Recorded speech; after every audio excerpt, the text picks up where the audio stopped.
Hey everybody, I'm back again. So I'm gonna try and keep consistent with making videos, even though I get booked up with work a lot. I got my normal job, my 9 to 5. I got to do that, and I do this afterwards. But I got the opportunity to paint these Can-Am hoods, which I got one of them right here.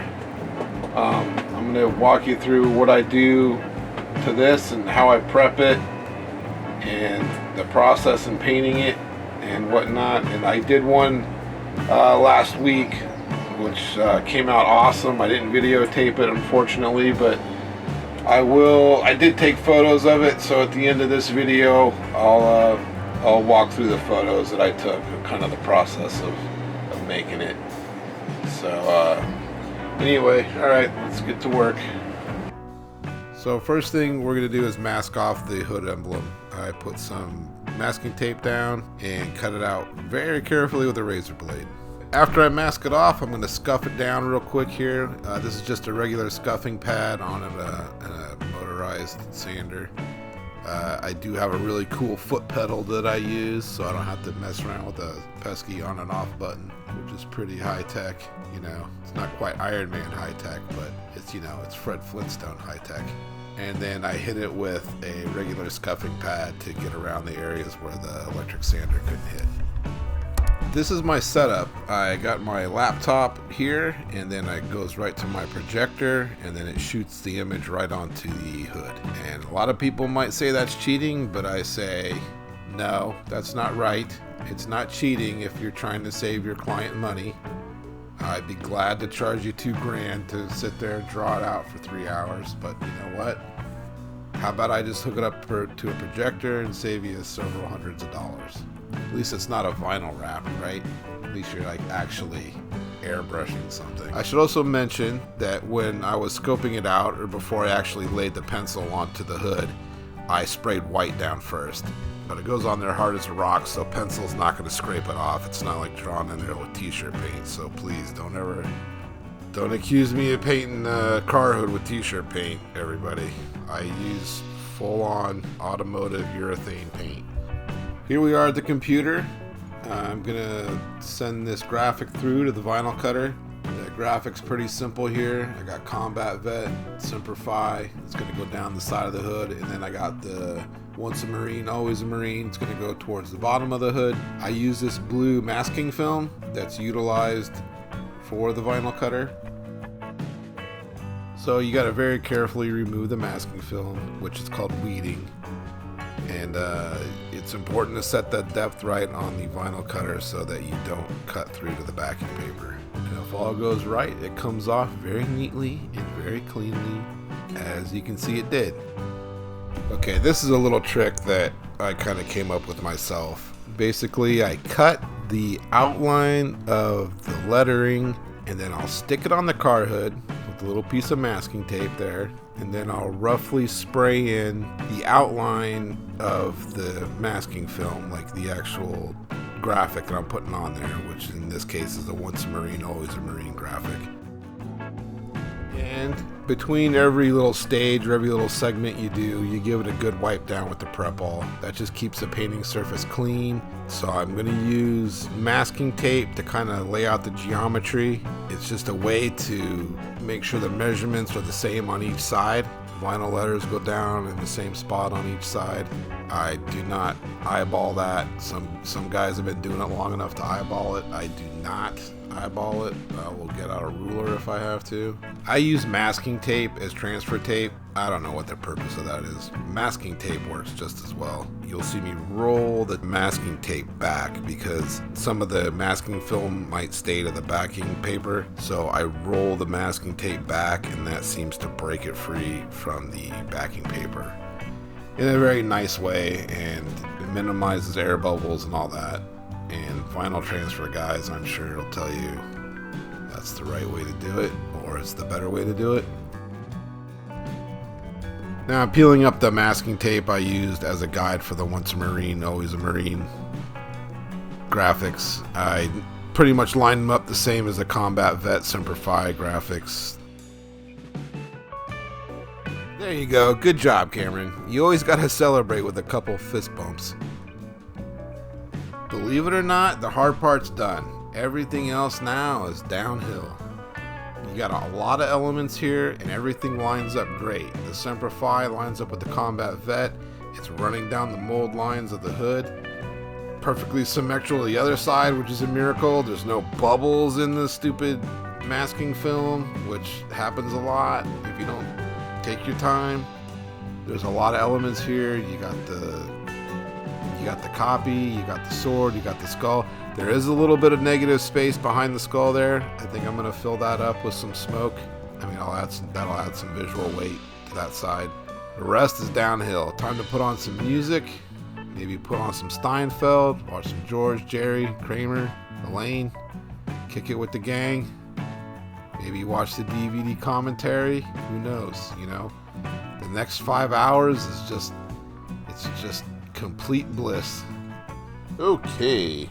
First thing I'm going to work on is the skull, because that's like the easiest thing. Skulls are easy. They're like the warm-up exercises for the hard stuff.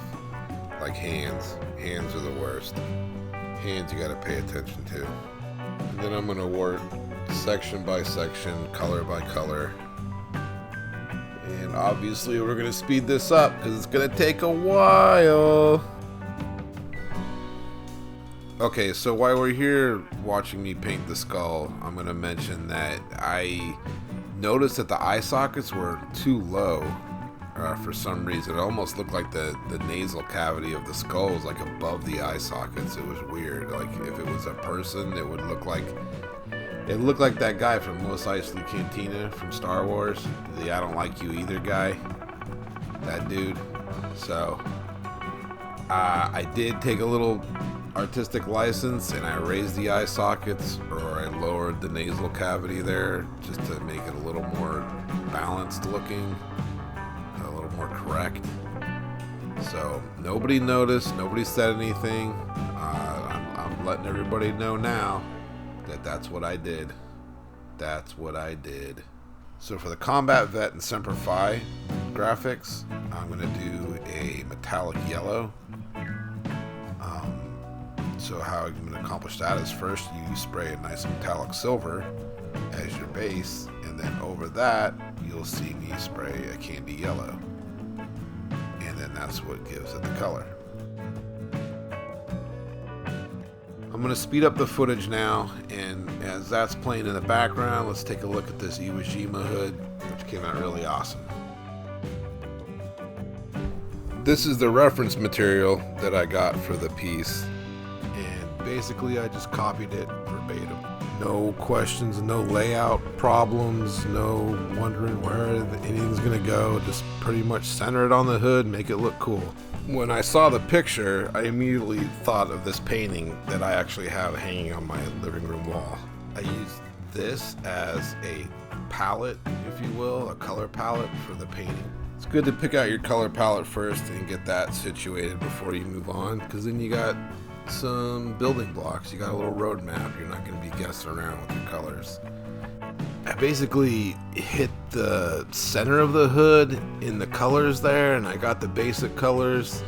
I did the background first, and then you paint the foreground on top of that. But you can see, if you look close, I'll zoom in so you can see the pencil lines after I did scope it. I did use a projector. Not gonna lie, not gonna deceive you. I used the projector. It just cuts down time. Otherwise, you're going to be sitting here drawing this thing for a week, and people don't want to pay for that. Here we are, moving forward. This would be like, I guess you would call this stage 2, and that's just really paying attention to the reference, laying out your darks. Right there is about as dark as I'm going to go, which is kind of like a 80% gray, maybe 70% gray. Get all your values straightened out. I mean, honestly, if you wanted to like call it done, it would look kind of cool even like that, like a black and white image superimposed onto a color background would look kind of cool. We wanted to go full color, so let's look at that part. I kind of mix the paints a little bit thinner so they're a little bit transparent. So when it goes over that gray, I'm kind of keeping those tones. And basically you're just kind of colorizing over top the gray, over top your values. I muted them down with some white, kind of keeping true to that color palette that I wanted to keep with, aside from the blue field and the red stripes on the flag. Okay, so this would be like the final stage. And basically you can see all the detail. You go back in, you punch up your highlights. You know, I mixed a little yellow in with that olive green to kind of bring out up around their helmets and their shoulders, kind of the high points. And then I went in there, I did some more highlights on the clouds, punched up the flag a little bit, give it some glossy spots, some highlights in there. Looked pretty nice. It looked pretty nice. I was very proud of this piece. Very proud. It's pretty simple when you get a job like this because the client just picked out this picture, Iwo Jima from the Pacific Theater, World War II, for Mr. Tom, who's a combat vet and wanted to pay tribute to these guys. I think he said he had an uncle that fought there, but I can't remember. So if I'm wrong, Tom, I'm sorry. But Tom was a funny guy. He's a cool guy. Really nice client. Very flexible. Letting me do doing the stuff that I do. And letting me do it. It was a privilege. But, yeah, he says he has a brother named Dick and Harry. But I don't know if that's true. But he says it is. So I thought that's pretty cool. I thought I'd throw that in there too. Fun fact. Okay, back to where we were. You can see that there's a lot of black coming in here. I'm punching up the contrast.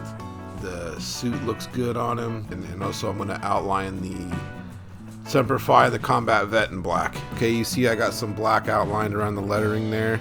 Also, I forgot to record myself removing the masking film from the Once a Marine, Always a Marine copy. But you can see I airbrushed inside the lettering. And when I remove the masking film, there's going to be a nice white outline, because that was the very first coat of paint that I laid down, was that white. Ooh, I'm getting goosebumps. The light's at the end of the tunnel. It's almost done. Look at that copy around the Once a Marine, Always a Marine. I'm peeling off the masking film right there. You can see that white just popping through.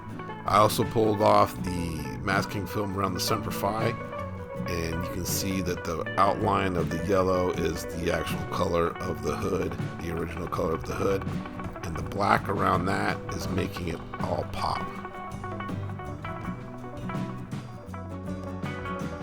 So one last little touch I'm going to add to this thing. It's I wanted the lettering to look a little less like a sticker and more like airbrush. So I'm freehanding thin black outline around the letters there. It make them a little bit more combat worn. These letters have seen some action, seen some stuff, been some places, that type of thing, which I think looks pretty cool actually. It gives a little bit more character. Okay, hallelujah. The thing is done. It's clear coated. It looks magnificent. It's shiny, glossy, beautiful. Everything that I imagined it would be from when I started it. And not only am I done painting these two car hoods, but I'm done editing this video.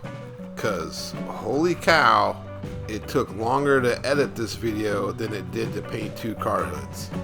Okay, other than that, this has been awesome. It was a fun time. Painting the car hoods was fun. Editing stinks. It was more fun painting the car hoods than it was editing a video. I'm glad that I don't edit videos for a living, because that would be torture. See you later. Till next time. Bye.